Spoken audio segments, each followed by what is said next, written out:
வணக்கம். இது இலங்கையின் முதல் தர செய்தி வழங்குனர் நியூஸ் ஃபர்ஸ்டின் வீக்கெண்ட் பிரதான செய்தி. எமது சர்வதேச நேயர்களை குளோபல் டிவியூடாக சந்திப்பதில் மிக்க மகிழ்ச்சி. உங்களை இணைந்து கொள்ளும் நான் ரியாஸ் ஹாரிஸ். முதலில் தலைப்புச் செய்திகள்.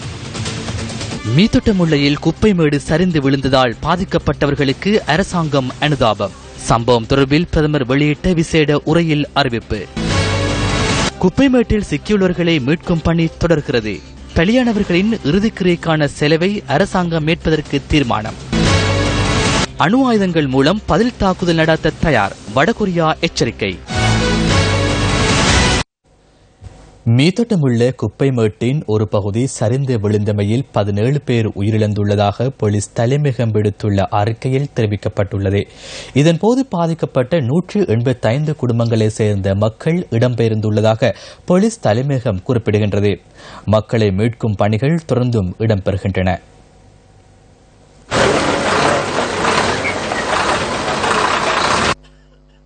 மீத்தொட்டமுள்ள குப்பைமேட்டின் ஒரு பகுதி ராகுல கல்லூரிக்கு அருகில் உள்ள பிரதேசத்தில் நேற்று பிற்பகல் சரிய ஆரம்பித்தது. இந்த அனர்த்தத்தில் நாகாமுல்ல, நீல்ஹேவத்த, 23ஆம் தோட்டம் ஆகிய பகுதியில் உள்ள வீடுகளுக்கு சேதம் ஏற்பட்டது. சரிந்து விழுந்த குப்பைமேட்டில் மக்கள் சிக்கியதுடன் அவர்களை மீட்கும் பணியில் முப்படையினர், விசேட அதிரடிப்படையினர் மற்றும் போலீசார் ஈடுபட்டுள்ளனர். ராணுவத்தைச் சேர்ந்த சுமார் 1000 பேர் நிவாரணப் பணிகளில் ஈடுபட்டுள்ளதாக ராணுவத்தின் மேற்கு பாதுகாப்பு படையின் கட்டளை தளபதி மேஜர் ஜெனரல் சுதந்திர ரணசிங்க தெரிவித்தார்.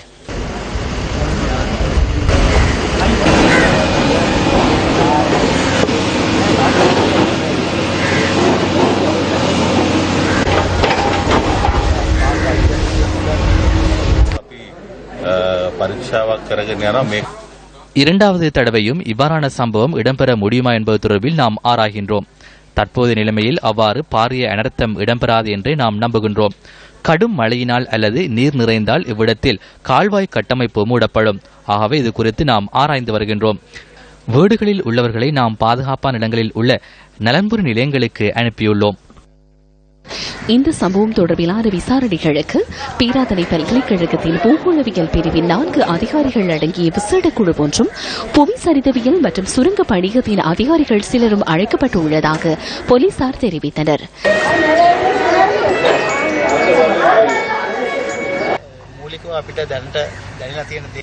நாம் இதுகுறித்து ஆராய்ந்து வருகின்றோம். குப்பை மேட்டுக்கு மேலாக மீண்டும் குப்பைகள் போடும்போது அதன் பாரம் அதிகரிக்கின்றது. நேற்று முன்தினம் பெய்த மழையினால் குப்பை மேட்டின் பாரம் அதிகரித்துள்ள நிலையில் அதன் கீழ்ப்பகுதி மேல் நோக்கி நகர்ந்துள்ளது. அதனால் மேல் நோக்கி நகர்ந்த பிரதேசத்தில் இருந்த வீடுகள் அசைந்துள்ளன. அதுவே இங்கு இடம்பெற்றுள்ளது என்பது தெளிவாகின்றது.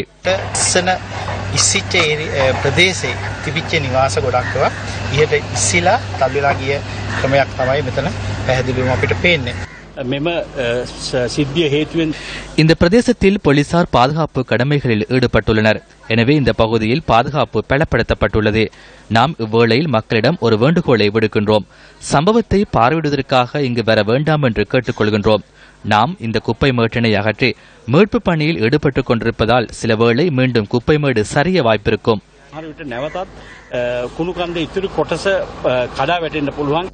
இதேவேளை கொலந்தாவை குப்பை மேட்டுக்கு எதிரான மக்கள் அமைப்பு இன்று ஊடக சந்திப்பு ஒன்றை ஏற்பாடு செய்திருந்தது. இந்த குப்பை மேடு கடந்த காலங்களில் அரசியல்வாதிகளுக்கு பெரிய தலைப்பக மாறியது. கொழும்பு மாநகர சபை இது குறித்து 600 மில்லியன் ரூபாய் பெறுமதியான விலை மனுவை பெற்றுக்கொண்டு அதனை 600 மில்லியனுக்கு கொடுத்துவிட்டு 200 மில்லியனை தமது அரசியல்வாதிகளுக்கு பகிர்ந்து கொண்டனர். கொலனாவை நகரசபையின் தலைவர், உப தலைவர் மற்றும் எதிர்க்கட்சியில் இருந்தவர்கள் அனைவரும் தமது லொரிகளை ஈடுபடுத்தி குப்பை அகற்றி தங்களுக்கான வருமானத்தை பெற்றுக் கொண்டனர். எனினும் இன்று இந்த குப்பை மேட்டில் சிக்கி எமது பிள்ளைகளும் குடும்பங்களும் கண்ணீர் வடிக்கின்றனர். பாரிய அளவில் இந்த குப்பை மேட்டை அமைத்த அரசியல்வாதிகள் இதனை பயன்படுத்தி தமது அரசியல் நோக்கங்களை நிறைவேற்றிக் கொள்கின்றார்களே தவிர மக்களுக்கு எதனையும் செய்யவில்லை. இந்த விடயம் தொடர்பில் மேலும் கருத்து வெளியிட்ட கொலனாவை குப்பை மேட்டுக்கு எதிரான மக்கள் அமைப்பின் தலைவர், கடந்த 2015ஆம் ஆண்டு பிப்ரவரி மாதம் ரணில் விக்ரமசிங்க எம்மை அழைத்திருந்தார். 6 மாதங்களில் இதற்கு தீர்வு ஒன்றை வழங்குவதாக அவர் குறிப்பிட்டிருந்தார். அந்த 6 மாதங்கள் கடந்து சென்று அவர்கள் தேர்தலில் வெற்றி பெற்றனர். தேர்தலில் வெற்றி பெற்ற போதிலும் இன்று வரை இந்த பிரச்சினைக்கான தீர்வு கிடைக்கவில்லை. நாம் ஒரு விடயத்தை தெளிவாக கூறுகின்றோம். மஹிந்த ராஜபக்ச, கோட்டாபே ராஜபக்ச, அதே போன்று ரணில் விக்ரமசிங்க இவர்கள் அனைவரையும் ஆட்கொலை செய்தார்கள் என்ற குற்றச்சாட்டில் விசாரணை செய்து சிறைக்கு அனுப்ப வேண்டும். அவர்களுக்கு மரண தண்டனை வழங்க வேண்டும். 6 வருடங்களாக இந்த விடயம் தொடர்பில் நாம் பெரும் சிரமங்கள் எதிர்கொள்கின்ற போது இதுகுறித்து நடவடிக்கை எடுக்காத அனைத்து அரசியல்வாதிகளும் உடனடியாக ராஜினாமா செய்ய வேண்டும். இந்த குப்பை மேட்டுக்கு அருகில் நாம் வசிப்பிடங்களை அமைக்கவில்லை. நாம் வசிக்கும் இடத்துக்கு குப்பைகளை கொண்டு வந்து கொட்டினார்கள். இங்கிருந்து நாம் வெளியாக வேண்டும் என்பது எமது போராட்டமாக அமையவில்லை. குப்பை மேட்டு இங்கிருந்து அகற்ற வேண்டும் என்பதே எமது போராட்டமாக அமைந்தது. இந்த கிராமத்தில் அமைச்சர்கள் உள்ளனர், வெளியே அமைச்சர்கள் உள்ளனர். தேர்தல் வாக்கு வங்கி அமைத்துக் கொள்வதற்காகவா இந்த பிரச்சனையில் தலையிடுகின்றார்கள்? அவர்கள் பாராளுமன்றத்திற்கு சென்ற பின்னர் ஒரு பாராளுமன்ற உறுப்பினரேனும் இது குறித்து கேட்பதில்லை. எம்மை பார்க்க ஒருவரும் வருவதில்லை. தாம் பாராளுமன்றம் சென்றால் ஜனாதிபதியிடம் அல்லது பிரதமரிடம் பேசி 2 அல்லது 3 வாரங்களில் தீர்வுகளை பெற்றுத் தருவதாகவும் இது குறித்து அச்சமடைய வேண்டாம் என கூறி வாக்குகளை பெற்றுக் கொள்கின்றனர். இறுதியில் நாம் ஏமாற்றமே அடைந்துள்ளோம்.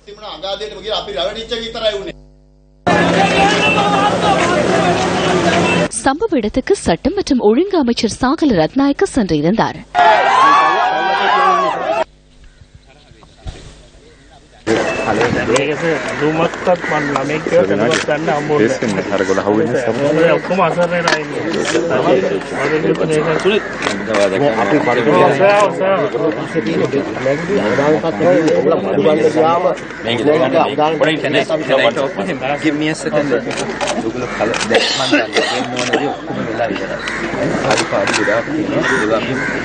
இவை அனைத்தும் தற்போது நடந்து முடிந்துவிட்டன. அதிகமான குறைபாடுகள் இருக்கின்றன. இது குறித்து சத்தமிட்டு பலனில்லை. இவ்விடத்திலிருந்து நாம் முன்னோக்கி செல்ல வேண்டியுள்ளோம். நீங்கள் எமக்கு உதவி செய்யுங்கள். அதன் பின்னர் நிலையான ஒரு தீர்வுக்கு செல்ல வேண்டும்.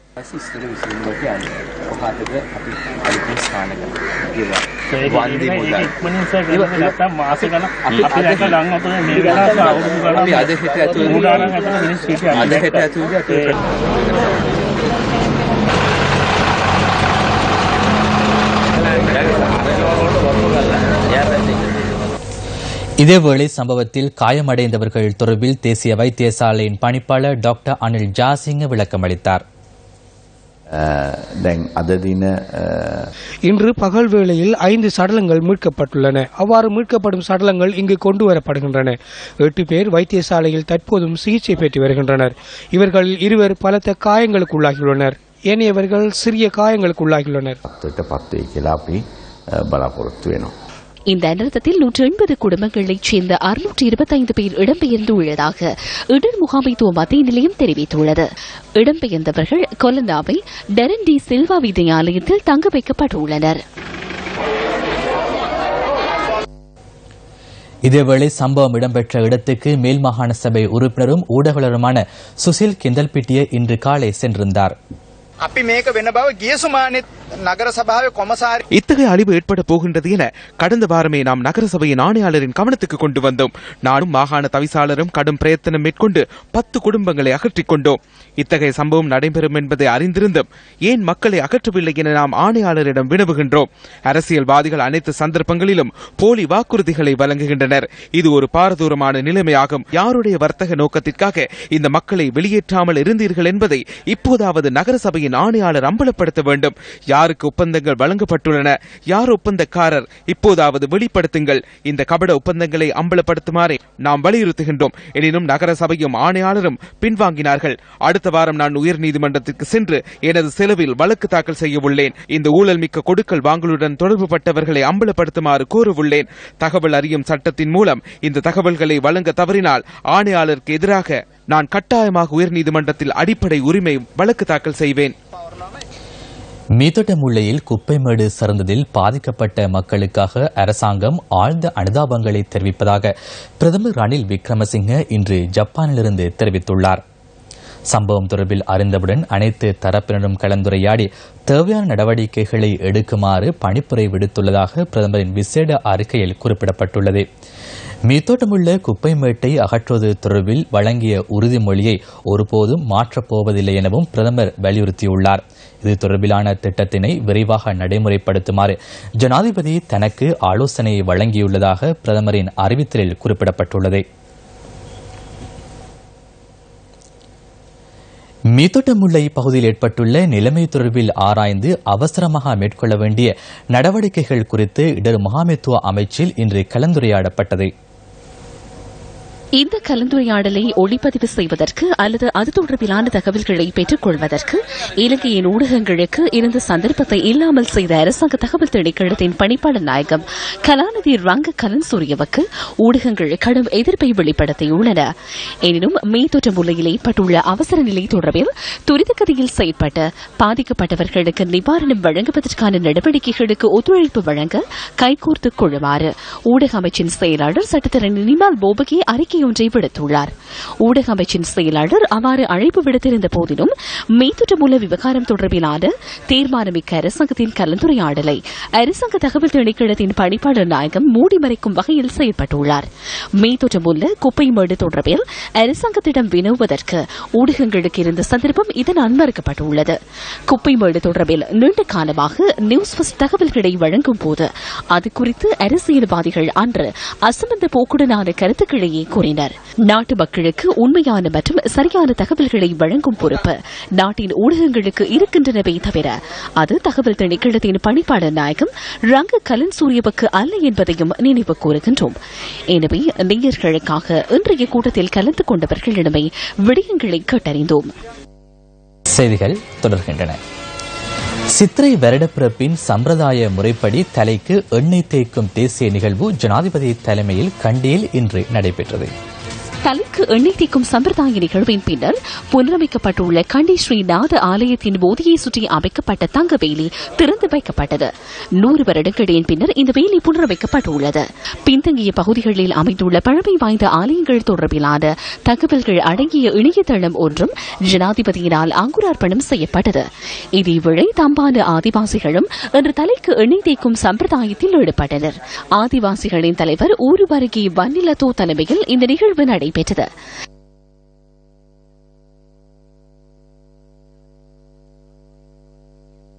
பின்னவல யானைகள் சரணாலயத்தில் யானைகளுக்கும் இன்று எண்ணெய் தேய்க்கப்பட்டது. நிலைபெறான அபிவிருத்தி மற்றும் வனஜீவராசிகள் அமைச்சர் காமினி ஜெயவிக்ரம பெரிரா உள்ளிட்ட சிலர் நிகழ்வில் கலந்து கொண்டனர். 4 நாள் உத்தியோகபூர்வ விஜயம் மேற்கொண்டு பிரதமர் ரணில் விக்ரமசிங்க நாளை வியட்நாமுக்கு பயணமாக உள்ளார். வியட்நாம் பிரதமர் குவென் ஷுயன் ஃபூவின் அழைப்பின் பேரில் பிரதமர் அங்கு பயணமாக உள்ளதாக பிரதமர் அலுவலகம் விடுத்துள்ள அறிக்கையில் தெரிவிக்கப்பட்டுள்ளது. வியட்நாமுக்கும் இலங்கைக்கும் இடையிலான உறவுகளை வலுப்படுத்தல், வர்த்தக மற்றும் பொருளாதார உறவுகளை மேம்படுத்தல் மற்றும் புதிய வாய்ப்புகளை பெற்றுக் கொள்ளல் என்பன பிரதமரின் வியட்நாமுக்கான விஜயத்தின் நோக்கங்களாகும். இதன்போது பிரதமர் உள்ளிட்ட தூதுக்குழுவினர் வியட்நாம் பிரதமர் உள்ளிட்ட பல உயரதிகாரிகளை சந்தித்து கலந்துரையாட உள்ளதாக பிரதமர் அலுவலகம் தெரிவிக்கின்றது. பிரதமருடன் அமைச்சர்களான மஹிந்த அமரவீர, ஹரின் பெர்னாண்டோ, மனோ கணேசன் மற்றும் பாராளுமன்ற உறுப்பினர் ரஞ்சித் அலுபிகாரி ஆகியோர் இந்த விஜயத்தில் இணைந்துள்ளனர். ஜப்பானுக்கான தமது விஜயத்தை முடித்துக் கொண்டு அங்கிருந்து பிரதமர் ரணில் விக்ரமசிங்க வியட்நாமுக்கு பயணமாக உள்ளார். தகவல் அறிவதற்கு மக்களுக்குள்ள உரிமையை உறுதிப்படுத்துவதற்காக ஊடகங்களுக்கு மறைக்கப்பட்ட இன்றைய சந்திப்பு தொடர்பிலான விடயங்களை சம்பந்தப்பட்ட தரப்பினரிடம் நாம் வினவினோம். உயிரிழந்த அனைவரது தகனக்கிரியைக்கான செலவை அரசாங்கம் ஏற்பதற்கு தீர்மானிக்கப்பட்டது. பாதிக்கப்பட்ட அனைவருக்கும் தாமதமின்றி நட்டஈடு வழங்குவதற்கு தீர்மானிக்கப்பட்டது. அத்தோடு கொழும்பு மாநகரில் சேகரிக்கப்படுகின்ற குப்பைகளை மீண்டும் அங்கு கொண்டு செல்லாததற்கு தீர்மானிக்கப்பட்டது. இதற்காக மாற்றிடங்களை தெரிவு செய்யுமாறு மாநகர சபைக்கு உத்தரவிடப்பட்டது. அரசியல் மற்றும் மக்களின் எதிர்ப்பு காரணமாகவே இந்த பிரச்சினைக்கான தீர்வு காணும் விடயத்தில் இதுவரை தடைகள் ஏற்பட்டன. எதிர்ப்புகள் தொடர்ந்தால் ஆங்காங்கே குப்பை மேடுகள் ஏற்படலாம். கம்பஹா மற்றும் கொழும்பு குப்பை மேடு ஆகியவற்றிற்கான விலை மனுக்கள் கோரப்பட்டு அவை முறையாக நிறுவனங்களிடம் ஒப்படைக்கப்பட்டுள்ளன. முறையாக கழிவுகளை முகாமைத்துவத்திற்குட்படுத்த இன்னும் 2 வருடங்களிலும் செல்லும். அதுவரை நாம் ஏதேனும் ஒரு இடத்தில் குப்பைகளை அகற்றியே ஆக வேண்டும். மீத்தொட்டமுல்லவிற்கு மேலும் குப்பைகளை கொண்டு வரப்போவதில்லை. தற்காலிகமாக கரதியான மற்றும் தோம்பே பகுதிகளில் திண்மக் கழிவுகளை கொட்டும் இடங்களுக்கு 2 வாரங்களுக்கு இந்த கழிவுகளை கொண்டு செல்ல வேண்டும் என தீர்மானிக்கப்பட்டுள்ளது. கரதியானவில் சட்ட ரீதியான பிரச்சினை ஒன்று உள்ளது. நீதிபதியூடாக இந்த பிரச்சினையை தீர்க்குமாறு மாநகர சபை ஆணையாளருக்கு பரிந்துரைக்கப்பட்டுள்ளது. எதிர்காலத்தில் இந்த குப்பைகளை எங்கு கொண்டு செல்வது என்பது தொடர்பில் ஓரிரு தினங்களில் நாம் தீர்மானிப்போம். ஜனாதிபதி தலைமையில் நாளை காலை 10 மணிக்கு இந்த குழு மீண்டும் கூடி இன்றைய தீர்மானத்தை மீளாய்வு செய்து அதனை எவ்வாறு செயற்படுத்துவது என்பது தொடர்பில் ஜனாதிபதியிடம் ஆலோசனை பெற்று நடவடிக்கைகளை முன்னெடுத்து செல்வோம். අත්ත වශයෙන්ම මේකට ආණ්ඩුවක් කියන්න ඕන. පෞගේ ආණ්ඩුව කාලේ මේක ගෙනලා දැම්මත් මේ ආණ්ඩුවට මේ உண்மையில் அரசாங்கம் இதற்கு பொறுப்பு கூற வேண்டும். கடந்த காலத்தில் இது கொண்டு வரப்பட்டிருந்தாலும் கடந்த 2 வருடங்களில் அன்றாட குப்பைகளை வேறு இடத்திற்கு கொண்டு செல்லும் நடவடிக்கையை கூட அரசாங்கத்தால் செய்ய முடியாமற் போனது. ஆர்ப்பாட்டங்களுக்குள் அகப்பட்டு இறுதியில் நமது மக்களின் வாழ்க்கையால் ஈடு செய்ய வேண்டிய பேரவலம் ஏற்பட்டது. இப்போதாவது அந்த அழிவிலிருந்து நமது மக்களை மீட்குமாறு அரசாங்கத்திடம் வேண்டுகோள் விடுக்கின்றோம். இப்போதாவது குப்பை பிரச்சினையை முடிவிற்கு கொண்டு வாருங்கள். பாதிக்கப்பட்ட மக்களுக்கு நிவாரணம் வழங்கும் பொறுப்பு அரசாங்கத்திற்குள்ளது. நான் அவ்வப்போது ஜனாதிபதியுடனும் பிரதமருடனும் கதைத்தேன். சிறுதொகையை நட்டஈடாக செலுத்தி எம்மால் தப்ப முடியாது. உயிரிழந்தவர்களின் இறுதி கிரியைகள் அரசாங்கத்தின் செலவில் மேற்கொள்ள வேண்டும். பெருந்தொகை பணத்தை நட்டஈடாக செலுத்த வேண்டும். கொலனாவி பிரதேச செயலக பிரிவில் வேறு ஒரு இடத்தில் இவர்கள் அனைவருக்கும் கட்டாயமாக புதிய வீடுகளை அமைத்துக் கொடுக்க வேண்டும். அதுவே எமது வலியுறுத்தல். அத்தோடு கொரோனாவைக்கு குப்பை கொண்டு வரப்படுவது நிறுத்தப்பட வேண்டும். අපිට ආරංචියක් ආව ආපදා කළමනාකරණ මධ්‍යස්ථානයේදී සාකච්ඡාවක් යනවා. அனர்த்த முகாமைத்துவ நிலையத்தில் கலந்துரையாடல் ஒன்று இடம்பெற உள்ளதாக எமக்கு தகவல் கிடைத்தது. பிரச்சனை அதுவல்ல. அனர்த்த முகாமைத்துவ நிலையத்தின் கூட்டத்திற்கு அரசியல்வாதிகளே வரவுள்ளனர். கொலனாவையில் அரசியல்வாதிகள் எத்தனை பேர் உள்ளனர்? கொலனாவையில் பிறந்து அங்கு வாழும் மீத்தோட்டமுள்ள பிரச்சினை தொடர்பில் எப்போதும் பேசுகின்ற 34,000 வாக்குகளை பெற்ற ஒரே ஒரு மாகாண சபை உறுப்பினர் நான். எனக்கு அழைப்பு விடுக்கப்படவில்லை. அழைப்பு விடுக்கப்பட வேண்டும் என கூறவில்லை. மக்களோடு இருக்கின்ற கீழ்மட்ட மக்களின் பிரச்சினை தொடர்பில் அறிந்த இந்த பிரச்சினை தொடர்பில் அவதானம் செலுத்தும் உறுப்பினர்களுக்கு அழைப்பு விடுக்காது அவர்களுக்கு தேவையான உறுப்பினர்களையும் ஊடகங்களையும் அழைத்து சென்று கலந்துரையாடுகின்றனர். வேலை செய்வதற்கு கலந்துரையாட வேண்டியதில்லை. மக்களுக்கு செய்ய வேண்டியவற்றை நாம் செய்வோம். இடம்பெயர்ந்த மக்களுக்கான நிவாரணங்களை அரசாங்க உத்தியோகத்தர்கள் அல்லது தனியார் பிரிவினருடன் இணைந்து அந்த செயற்பாடுகளை நாம் முன்னெடுப்போம். அனர்த்தத்திற்குள்ளானவர்களுக்கு நாம் உதவுவோம். எனினும் இதனை அரசியல் செயற்பாடாக மாற்றுவதற்கு இடமளிக்க முடியாது. அதனால் தற்போதேனும் பிரச்சனையை அறிந்து மக்கள் மத்தியில் வருகை தந்து அரசியலில் ஈடுபடாது வேலை திட்டம் ஒன்றை முன்னெடுக்குமாறே நான் கூற விரும்புகிறேன். எத்தனை அமைச்சர்கள் பாராளுமன்ற உறுப்பினர்கள் உள்ளனர். நிதி அமைச்சர் கொழும்பை சேர்ந்தவர். நூற்றுக்கணக்கானோர் வாக்குகளை பெறுவதற்காக தேர்தல் காலங்களில் இங்கு வந்தனர். இதுவரையில் தற்போது எத்தனை பேர் வந்துள்ளனர்? முன்னாள் ஜனாதிபதி மஹிந்த ராஜபக்ச இன்று தங்காலையில் சம்பிரதாய முறைப்படி தலைக்கு எண்ணெய் தேய்க்கும் நிகழ்வில் இணைந்து கொண்டார்.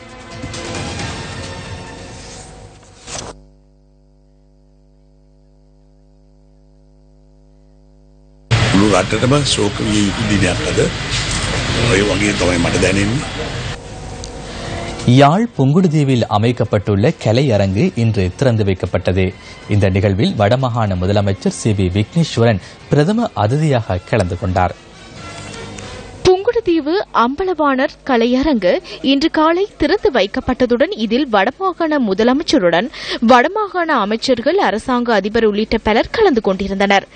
புங்குடுதீவு பிரதேசம் விவசாய முயற்சிக்கு மிகச்சிறந்த மண் வளத்தை கொண்ட ஒரு பிரதேசம். ஆனால் இன்று பல நூற்றுக்கணக்கான நிலங்கள் தரிசு நிலங்களாக காணப்படுகின்றன. இங்குள்ள மக்கள் இடம்பெயர்ந்தமைக்கு வலுவான காரணங்கள் இருந்த போதும் போர் முடிந்து 8 ஆண்டுகளின் பின் இந்நிலங்கள் தரிசு நிலங்களாக இருப்பது எமது பகுதியின் வளங்களை நாமே மண்ணுக்குள் புதைப்பதற்கு ஒப்பானதாகும். ஐரோப்பிய நாடுகளில் இருந்து பணம் படைத்த சிலர் இப்பகுதிக்கு வந்து அவர்களின் உறவினர்களின் காணிகளை துப்புரவு செய்து காணிகளில் விவசாய முயற்சிக்கு ஆயத்தங்கள் மேற்கொள்வதாக அறிய வருகின்றோம்.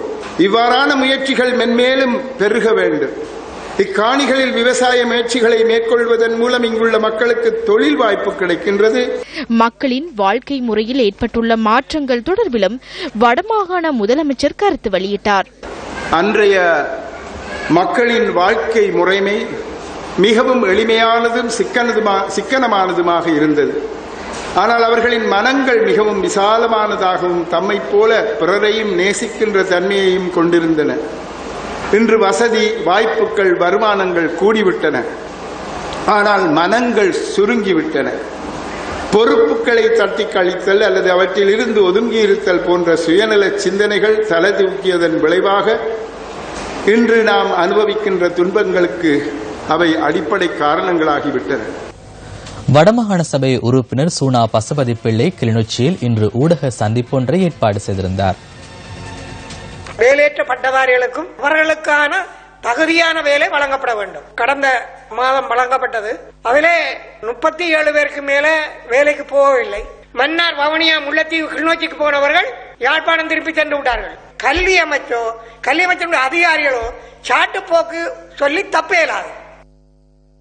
விடுமுறை நாட்கள் என்றாலே பலரது கவனத்தை ஈர்க்கும் ஒரு இடமாக ஹோட்டன் சமவெளி விளங்குகின்றது. எனினும் சுற்றுலா பயணிகள் ஒரு சிலரின் செயற்பாடுகள் அங்கு வாழும் உயிரினங்களுக்கும் அழகிற்கும் குந்தகம் விளைவிக்கின்றன. ஹோட்டன் சமவெளி கடல் மட்டத்திலிருந்து 2130 மீட்டர் உயரத்தில் நுவர்லியா நகரத்தில் இருந்து 32 கிலோமீட்டர் தொலைவில் அமைந்துள்ளது. இயற்கை அழகுக்கு சற்றும் குறைவில்லாத ஹோட்டன் சமவெளிக்கு தினமும் பெருமளவிலான உள்நாட்டு வெளிநாட்டு சுற்றுலா பயணிகள் செல்கின்றனர். இலங்கைக்கு உரித்தான பல தாவரங்களும் உயிரினங்களும் மக்களின் கவனத்தை ஈர்க்க தவறுவதில்லை. 1969 ஆண்டு முதல் வனவிலங்கு சரணாலயமாக காணப்பட்ட ஹோட்டன் சமவெளி 1988 முதல் தேசிய பூங்காவாக அறிவிக்கப்பட்டது.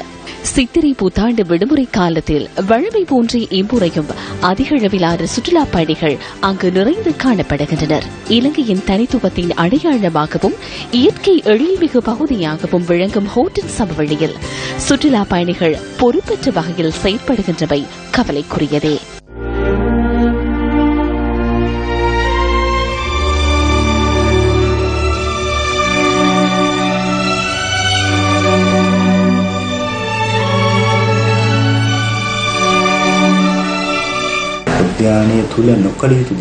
வனவிலங்குகளுக்கு உணவு வழங்குதல், அவற்றின் செயற்பாடுகளுக்கு இடையூறு ஏற்படும் வகையில் செயற்படுதல், பூங்காவிற்கு கொண்டுவரக்கூடாத பொலித்தீன் மற்றும் பிளாஸ்டிக் பொருட்கள் கொண்டுவரப்படுகின்றமை தொடர்பில் நாம் கண்காணித்துள்ளோம். அதனால் வெளியிலிருந்து கொண்டுவரும் உணவுகளை மரைகளுக்கு வழங்க வேண்டாம் என நாம் சுற்றுலா பயணிகளிடம் கேட்டுக் கொள்கின்றோம். இந்த உணவுகளினால் விலங்குகளின் உயிர்களுக்கு அச்சுறுத்தல் ஏற்படும் சம்பவங்களும் பதிவாகியுள்ளன. பூங்காவிற்குள் பொலித்தீனை இட்டு செல்வதால் அதனை விலங்குகள் அதிகளவில் உட்கொள்கின்றன. ஃபாரினர்ஸா இருந்தாலும் சரி, ஒரு ஸ்ரீலங்கனா இருந்தாலும் சரி, இந்த பிளேஸ் கட்டாயமா வந்து இவங்க இந்த பிளேஸ வந்து பார்க்கணும்.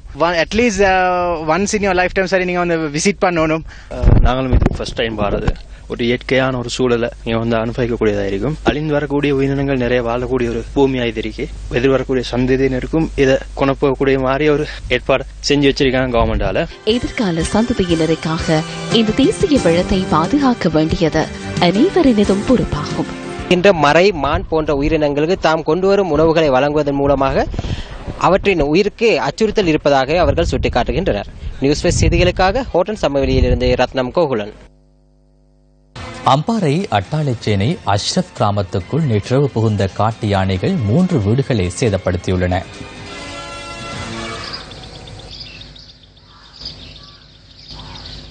அட்டாளைச்சேனை அஷ்ரம் கிராமத்துக்குள் நேற்றிரவு 4 காட்டு யானைகள் புகுந்ததாக மக்கள் கூறுகின்றனர். காட்டுப் பகுதியின் எல்லை கிராமமாக அஷ்ரப் கிராமம் அமைந்துள்ளதால் தொடர்ச்சியாக மக்கள் யானைகளின் அட்டகாசத்தால் பாதிக்கப்பட்டு வருகின்றனர். பெரிய ஒரு ஆழத்தொல்லையால பற்றி ஒரு கஷ்டம் இருக்கு. எங்களுக்கு நிம்மதி எல்லாம் இருக்கு. எங்களை வீடு வாசல வீடுகளை உடமைகளை எல்லாம் அடிக்குது. கிணத்தடியில வந்து வாழை மரம், தென்னை மரம் இதில் எல்லாத்தையும் போட்டு உடைக்குது. சப்பு இதுக்கு எந்த விதமான நடவடிக்கையும் எடுக்கிறதுக்கு யாரும் இல்லை. நான் வனஜீவி சொல்றாங்க, எங்களால ஒன்றும் செய்யலான்னு சொல்றாங்க. யானை வேலி போட்டுதாங்கன்னு கேட்டா ஊரை வளைச்சி வேலியை போடுவோம்னு சொல்றாங்க. காட்டை வளைச்சி வேலி போடலான்னு சொல்றாங்க. யானைகளின் நடமாட்டம் காரணமாக இரவு வேளையில் அச்சத்துடன் இருக்க வேண்டிய நிலைக்கு அஷ்ரப் கிராம மக்கள் தள்ளப்பட்டுள்ளனர். எல்லாம் சின்ன சின்ன பிள்ளைகள் எல்லாம் இருக்கு. ஆனை வந்து ஒரே சொல்லப்படுது, மரத்த தலையெல்லாம் உடைக்கி ஊட்ட 3 தடவை உடைச்சிருக்கு. நீங்க இதுக்கு சம்பந்தப்பட்ட அகலுக்கு முடிவு காரணமா எடுத்து எங்களுக்கு செல்லணும். 2 கோடி ரூபாய் பெறுமதியான சுமார் 2 கிலோகிராம் ஹெரோயினுடன் வெளிநாட்டவர் ஒருவர் கட்நாயக் விமான நிலையத்தில் இன்று கைது செய்யப்பட்டுள்ளார். 48 வயதான ஈரான் பிரஜை ஒருவரே இவ்வாறு கைது செய்யப்பட்டுள்ளார். துபாயிலிருந்து நேற்றிரவு விமான நிலையத்தை வந்தடைந்த இவர் இன்று காலை வரை விமான நிலையத்தில் தங்கியிருந்ததாக சுங்க பிரிவு தெரிவிக்கின்றது. இதனை அடுத்து சந்தேகத்தின் பேரில் சோதனைக்குட்படுத்திய போது அவரின் பயணப்பகுதியில் சூட்சமான முறையில் மறைத்து வைக்கப்பட்டிருந்த ஹெரோயின் கைப்பற்றப்பட்டுள்ளது.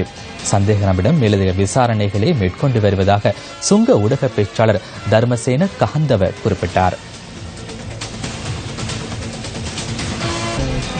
எமது அடுத்த பிரதான செய்தியை இரவு 10:45 எதிர்பாருங்கள். வணக்கம்.